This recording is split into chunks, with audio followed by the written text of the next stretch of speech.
Korupsyon. Matatawag ka bang Pilipino kung ang sarili mong bayan ay iyong ninanakawan? Hustisya ang kailangan, hindi pang-aabuso sa iyong mga kababayan. Hustisya, hindi pagpapahirap sa taong bayan. Ang mga namumunong hindi kayang manindigan, hindi kayang pagbayaran, at hindi kayang ayusin ang mga pinangako sa taong bayan.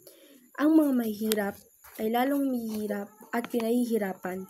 Ang mga kataas-taasan ay wala sa ayos at sa panunungkulan, pero hindi rin naman kayang harapin ang taong bayan sa kung ano ang kanilang mga kasalanan.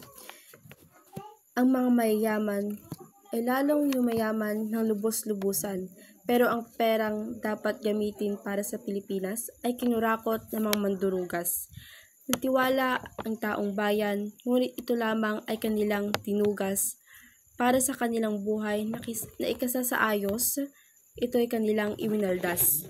Kaya't ang mga dapat managot ay kailangang panagutan dahil ilang taon ng kanilang ginawang kasalanan.